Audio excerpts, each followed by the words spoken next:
कहानी शुरू होती है नवीन के साथ, जो MBA रूममेट मंडल के साथ रहता है। एक दिन अचानक वो उठ के अपना मोबाइल देखता है, जिस पर उसे मिस कॉल्स और ईमेल्स की परेड दिखती है। तब उसे याद आता है कि वो पिछले रात अपने दोस्त भाटी के साथ दारू पीने बैठा था और भाटी के बातों में आकर नशे में उसने बॉस को गाली देकर रिजाइन कर दिया, क्योंकि उसका दरिंदा बॉस प्रमोशन करने के लिए मना कर रहा था। कमीना कहीं का, माफ करना कभी कभी पर्सनल हो जाता हूँ।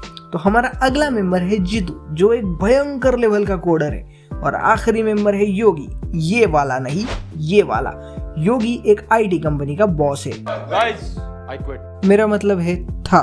तो तीनों दोस्त मिलकर डिसाइड करते हैं कि चलो स्टार्टअप खेलते हैं, लेकिन जीतू कन्विंस नहीं है, क्योंकि भिंडी 12 रुपए किलो हो गई है और कंपनी अच्छी सैलरी भी तो दे रही है। लेकिन कंपनी में घिसते वक्त हर्षद भाई की ये लाइन उसे याद आती है, रिस्क है तो रिस्क है, और वो जॉब छोड़ देता है। इधर नवीन रेजिग्नेशन लेके ऑफिस जाता है, पर वहां पर उसका बॉस उसे तगड़ी ऑफर दे देता है।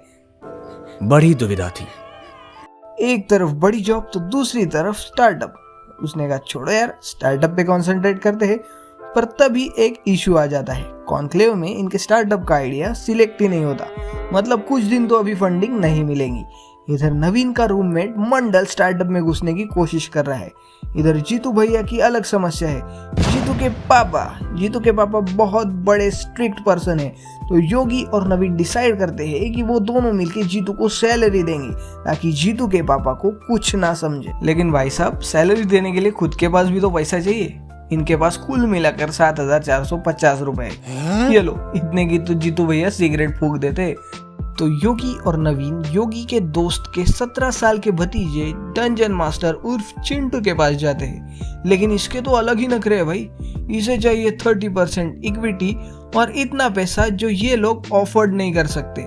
तो वो कहते हैं कि छोड़ो यार, अपना जीतू ही बेस्ट है। इधर मंडल नवीन की बंदी को मक्खन लगाता है और ठैन अब जीतू की सैलरी मंडल देगा। हम करते हैं प्रबंध, आप चिंता मत करिए। अब कंपनी में 4 पार्टनर्स है। अब इन चारों को चाहिए फंडिंग, जो देते हैं धोनी के कोच। सॉरी, इस सीरीज में अलग है। तो गैरी नामक ये आदमी कहता है कि मैं फंडिंग तो करूंगा, लेकिन मुझे चाहिए 50%। रियल आईडी से इलॉन मस्क। तो इसी बात पे चारों लोग डिस्कस करने लग जाते हैं। जीतू भैया घर चले जाते हैं और घर में घुसते ही कुछ कदम चलते ही जीतू के पापा इन द हाउस। अब पापा तो बैंड बजाए, जीतू के पापा उसका घर से बाहर निकालना मुश्किल कर देते। इधर बाकी तीनों लोग कॉन्क्लेव यानी कि स्टार्टअप का मेला में गए हैं।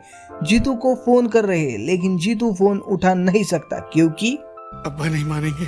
और जिस कॉन्क्लेव में वो जाते हैं वहाँ रूल है कि अगर प्रेजेंटेशन देना है तो चारों ग्रुप मेंबर्स को प्रेजेंट होना पड़ेगा।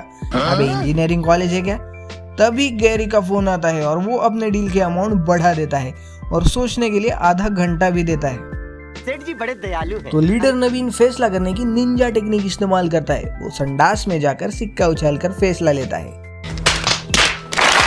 तो वो फैसला करता है कि गैरी का ऑफर वो ठुकरा देंगे। अब ये अपना फैसला सुनाने के लिए जीतू के बिल्डिंग के नीचे आ जाते हैं। जीतू भी अपने पप्पा को सुला के 5 मिनट की स्टार्टअप मीटिंग अटेंड करने के लिए आ जाता है और नवीन का टॉस वाला फैसला सुन के गुस्सा हो जाता है। और तभी आता है नवीन का life changing quote, decision toss करके नहीं लिया था, टॉस का डिसीजन देख के लिया था। क्या बात है? तो फिर ये तीनों जीतू को उसके पापा के पास छोड़कर फिर से कॉन्क्लेव चले जाते हैं। पर कॉन्क्लेव में तो 4 मेंबर्स के बिना आईडी नहीं देते, तो ये आईडी चुराने की कोशिश करते हैं पर पकड़े जाते हैं। क्या गुंडा बनेगा रे तू? पर तभी वहां पर एंट्री होती है नवीन के एक्स बॉस रजत की। और रजत जी यहाँ के चीफ गेस्ट है और वो उन्हें एक ऑफर देता है कि कॉन्क्लेव में मौजूद बंदों की साइन लेके आओ तो तुम्हें प्रेजेंटेशन की परमिशन दे दूंगा। इधर जीतू अपने पापा को सब सच बता देता है, लेकिन अब्बा नहीं मानेंगे। इधर ये तीनों कॉन्क्लेव में लोगों से साइन लेने की कोशिश कर रहे हैं। लेकिन हम इंडियंस की मेंटालिटी तो आपको मालूम है, किडनी दे देंगे लेकिन साइन नहीं देंगे। प्रेजेंटेशन का टाइम आ जाता है पर इनके पास तो सिग्नेचर नहीं है। तो नवीन कहता है कि प्रेजेंटेशन नहीं दे सकते तो क्या हुआ, स्पीच दे देंगे। और फिर नवीन एक संदीप माहेश्वरी वाला बढ़िया सा फर्स्ट क्लास मोटिवेशन स्पीच दे देता है। आसान है। लेकिन उसका कोई फायदा नहीं होता और वो वहां से निकल जाते हैं। पर अब उनकी स्पीच वायरल हो जाती है। तो ऐसे ही जब ये चारों लोग एक दूसरे को तसल्ली दे रहे थे, तभी एंट्री होती है पुनीत की। वो नवीन की स्पीच से इम्प्रेस है और वो बोलता है कि अपन मिलाएंगा तुमको अपने इन्वेस्टर से। इधर हमारा मंडल काफी उदास है क्योंकि उसकी कोई भी कदर नहीं करता और पी के नशे में वो अपने दूसरे दोस्त रस्तोगी को बता देता है कि उसके पास जो पेन ड्राइव है उसमें उनके स्टार्टअप की पूरी मेहनत है। तो वो चालाक दोस्त उसका पीडी चुरा लेता है। You very चालाक ब्रो। बहुत चालाक ब्रो, चालाक। इधर मीटिंग में वो इन्वेस्टर कहता है कि तुम्हारा स्टार्टअप प्लान तो बढ़िया है और यही प्लान मुझे ऑलरेडी किसी और ने भी दिखाया है। तो सभी शॉक हो जाते हैं। आगे नवीन को उसकी बंदी कॉल करके अर्जेंटली बुलाती है। तो इधर मंडल को पीडी की याद आ जाती है, लेकिन पीडी तो उसने घुमा दिया। तो योगी मंडल को गाली देकर भगा देता है। उधर नवीन की बंदी ब्रेकअप कर लेती है क्योंकि वो विदेश जा रही है। इधर पुनीत छानबीन करके असली चोर को ढूंढ लेता है और चोर है डंजन मास्टर उर्फ चिंटू। तो फिर जीतू और योगी जाते हैं डंजन मास्टर के पास उसके हॉस्टल में। मोहब्बत से मकान लेंगे, लोचा किया ना तो बम्बू देंगे। मोहब्बत से मांगने पर डंजन मास्टर मना कर देता है और जीतू भैया को उंगली भी कर देता है। और फिर आता है इस सीरीज का मेरा फेवरेट सीन।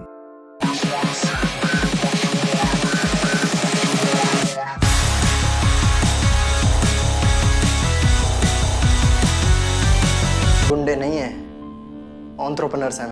तो अगले दिन मंडल छोड़ के बाकी तीनों लोग आखिरी ट्राई करने के लिए इन्वेस्टर के पास जाते हैं। पर इन्वेस्टर कहता है कि अब कुछ नहीं हो सकता। लेकिन तभी वहां मंडल आ जाता है और एक मस्त स्पीच देता है कि कैसे उसने और उसके दोस्तों ने बहुत मेहनत की है और इन्वेस्टर को धमकी भी दे देता है। लोचा किया ना तो बम्बू देंगे। तो इसी तरह से मीटिंग खत्म। फिर योगी और मंडल के बीच में मांडवली हो जाती है और तभी पुनीत बाहर आता है और खुशखबरी देता है कि इन्वेस्टर इन्वेस्टमेंट के लिए मान गया है। तो इस प्रकार इनका स्टार्टअप शुरू और सीजन 1 खत्म हो जाता है। तो ये तो थी पिक्चर्स 1 की कहानी। आपको ये वीडियो कैसा लगा? अगर आपको ये वीडियो अच्छा लगा हो तो इस वीडियो को लाइक कीजिए, मेरे चैनल को सब्सक्राइब कीजिए। मैं आपसे मिलूंगा अगले वीडियो में। Until then goodbye, keep smiling.